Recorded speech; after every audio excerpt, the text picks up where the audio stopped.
আসসালামু আলাইকুম সবাইকে। সবাই কেমন আছেন? আশা করি সবাই ভালো আছেন। স্ক্রিনে দেখতে পাচ্ছেন আমি পিজ্জা বানিয়ে ওভেনে দিয়ে দিয়েছি। তো চলুন আজকে আমি আপনাদের সাথে পিজ্জা রেসিপি শেয়ার করব। আমি ওভেনে পিজ্জাটা দিয়ে দিয়েছি। আপনারা এখানে দেখতে পাচ্ছেন আমি এখন আপনাদের সাথে সেই রেসিপিটি শেয়ার করব। আমি এই যে এখানে নিয়ে নিলাম। প্রথমে ২ কাপ ময়দা নিয়েছি আমি এখানে। ময়দা নিয়ে আজকে আমি ময়দা দিয়ে করব। ২ কাপ ময়দার মধ্যে আমি এখানে দিয়ে দিলাম ৪ চামচের ৩-৪ চামচ গুঁড়ো দুধ।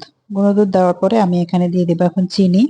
এখানে আমি ৪ চামচে ৪ চা চামচ চিনি দিয়ে দিচ্ছি। চিনিটা দিয়ে দেওয়ার পরে তারপরে আমি এখানে দিয়ে দেব সামান্য পরিমাণ লবণ। টেস্ট অনুযায়ী লবণটা আমরা এখানে ব্যবহার করব। লবণ দেওয়ার পরে আমি এখানে দিয়ে দিলাম যেহেতু আমি ২ কাপ ময়দা নিয়েছি, আমি ২ কাপের জন্য ২ চা চামচ ইস্ট দিয়ে দিলাম।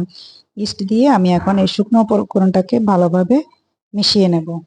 শুকনো উপকরণটাকে ভালোভাবে মিশিয়ে আমি এখানে দিয়ে দিয়েছি ৩ টেবিল চামচের মতো সাদা তেল বা সয়াবিন তেল যেটাই বলেন, আমি সানফ্লাওয়ার তেল ইউজ করি, আমি ওটাই দিয়ে দিয়েছি।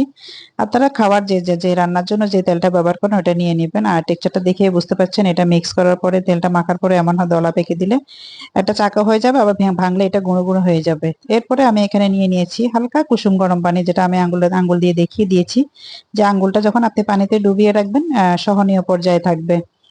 এরপরে এটাকে আমি এই যে একদম সুন্দর করে সফট একটা ডো তৈরি করে নিয়েছি। আমার ১ কাপের পুরো চোখটা লাগেনি, সামান্য একটু কম লেগেছে। তা আমি এখন এটাকে রেস্টে রেখে দেবো ঢাকনা দিয়ে। আপনারা এভাবে র‍্যাপিং পেপার থাকলে র‍্যাপিং পেপার মুড়িয়ে রাখবেন। আর দেওয়ার আগে অবশ্যই ঢেকে দেওয়ার আগে অবশ্যই একটু উপরে তেল মেখে দিবেন, না হলে উপর থেকে শুকিয়ে এটা একটু মানে শক্ত হয়ে যাবে। তাই এটাই দিব আর এটাকে ছিদ্রটাকে একটা টিস্যু দিয়ে আমি বন্ধ করে দিচ্ছি। আপনারা লবঙ্গ থাকলে এখানে একটা লবঙ্গ দিয়ে দিতে পারেন। এটা কিন্তু ফুলে ডাবল হয়ে গিয়েছিল। আমি এখানে ৪০ মিনিটের জন্য একটু হালকা ওই যে পানিটা গরম করেছিলাম ওই পানির পাতিলের উপরে আমি রেখে চলে গিয়েছিলাম। এখন ৪০ মিনিট পরে আমি এসেছি। এসে এটাকে আমি আবার সুন্দর করে, এটা একদম ফুলে গিয়েছিল, আমি ভিডিওটা করতে পারিনি। এরপরে আমি এটাকে আবার সুন্দর করে ভালোভাবে কিছুক্ষণ ময়ান করে নিয়েছি। ময়ান করে আমি এখন এটাকে, অনেকে এ পর্যায়ে আপনারা চাইলে পিঁড়ির মধ্যে রুটির মতো করে বেলে এখানে দিয়ে দিতে পারেন। আমি আর এত পিঁড়ি ঝামেলা করলাম না। আমি এখন এটাকে এভাবে সরাসরি আমার পিজ্জার যে ট্রে থাকে ওভেনের, পিজ্জা ট্রে এর মধ্যে আমি এখানে দিয়ে আমি হাত দিয়ে প্রেস করে করে আমি রুটিটাকে একদম স্প্রেড করে নিচ্ছি, আপনারা দেখতে পাচ্ছেন। আর সাইড থেকে একভাবে একটা আঙ্গুল দিয়ে করে দিবেন, তাতে একটু সাইডে যে ফুলো ফুলো অংশটা থাকে সেটা থাকবে। আর মাঝখানে আমি কাঁটা চামচ দিয়ে এটাকে একদম ছিদ্র ছিদ্র করে দিচ্ছি, যাতে ফুলে না যায়, কারণ নাহলে এটা ফুলে যাবে। এভাবে করে দিয়ে তারপরে আমি এখানে দিয়ে দিচ্ছি, এটা আমার হোমমেড পিজ্জা সস, আমি এটা বাসায় তৈরি করে থাকি সব মিক্স হার্বস অরিগানো দিয়ে। বাসায় সস, আমার বাসায় বানানো সস, তারপরে আমি চিলি ফ্লেক্স দিয়ে আমি এটা বাসায় করে থাকি, আমার এটা হোমমেড পিজ্জা সস।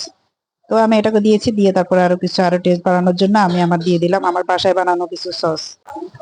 সসটা সুন্দর করে স্প্রেড করে দেওয়ার পরে আমি একটু সাইডে উঠিয়ে উঠিয়ে দিব, কারণ অনেকে পিজ্জা খাওয়ার পরে সাইডে এটা সাদা সাদা থাকে, এটা অনেকেই খেতে চায় না। আমি বানানোর সময় কি করি, একটু সস ওটার উপর দিয়ে দিই যাতে ওটাতে একটু স্পাইসি ভাবটা থাকে।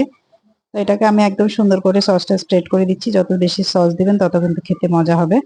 আমি এখানে এখন দিয়ে দেব সসেস। আমি সসেস কেটে নিয়েছি। আমি আজকে সসেস পিজ্জা রেসিপি দিচ্ছি শর্টকাট। আমি আজকে চিকেন রেডি করিনি। আমি মাঝে মধ্যে এগুলো দিয়ে আমার বাচ্চাদেরকে করে দিই, বাচ্চারা খেয়ে নেয়। তো আমি আজকে বাসায় সসেস ছিল, আমি সসেসটাকে কেটে পিস পিস করে আমি এখন এখানে দিয়ে দিলাম। আমার আজকে ব্ল্যাক অলিভ ছিল না, ব্ল্যাক অলিভ থাকলে পিজ্জার টেস্ট আরো বেড়ে যায়। সসেস দেওয়ার পরে আমি এখানে দিয়ে দিচ্ছি ক্যাপসিকাম। আমার বাসায় আমি যখন ক্যাপসিকাম আমি অনেক বেশি যখন নিয়ে আসি তখন আমি কেটে এভাবে ডিপ ফ্রিজে কেটে ফ্রোজেন করে রেখে দেই। ব্যবহার প্রয়োজন অনুসারে আমি এটা নামিয়ে ব্যবহার করি। তো আমি এখানে দিয়ে দিলাম ফ্রোজেন ক্যাপসিকাম দিয়ে দিয়েছি। আপনারা চাইলে বাসায় ফ্রেশ থাকলে ফ্রেশও দিতে পারেন। ক্যাপসিকাম দেওয়ার পরে আমি এখানে, অনেকে রিং রিং করে পেঁয়াজ কেটে দিলেও আর সুন্দর লাগে। আমি যেহেতু বাসায় বাচ্চাদের জন্য করছি, আমি শর্টকাট, আমার বাসায় কাটা পেঁয়াজ ছিল, আমি সেখান থেকে একটু পেঁয়াজ দিয়ে দিলাম। আপনারা রিং রিং করে কেটে দিবেন, দেখতে সুন্দর লাগবে। এরপরে আমি এখানে এখন একটু চিলি ফ্লেক্স ইয়ে করে দিব, স্প্রেড করে দিব। একটু সামান্য একটু ঝাল ঝাল হলে বেশি ভালো লাগে। আমার বাচ্চারা পিজ্জাটা ঝালই পছন্দ করে, আমি একটু ঝাল করে করার জন্য দিয়েছি। তারপরে আমি দিয়ে দিব পিজ্জার মেইন ইনগ্রেডিয়েন্ট, যেটা হলো চিজ।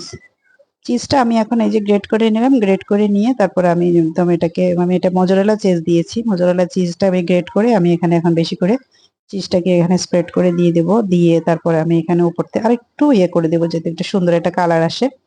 আম, কি বলে এটাকে, চিলি ফ্লেক্স। আমি এখানে একটু চিলি ফ্লেক্স দিয়ে দেবো, দিয়ে তারপরে এটাকে আমি ওভেনে দিয়ে দেবো। আমি দেখাচ্ছি কত ডিগ্রি সেলসিয়াস আমি দিয়েছি, প্রথমে আমি দেখিয়েছিলাম, এটা দেখিয়েছি পরে করার পরে আমি তো ওভেনে করে স্টপ করে আমি কোথায় যেন বাইরে গিয়েছিলাম, এসে দিয়ে আমার বাচ্চারা খেয়ে নিয়েছে।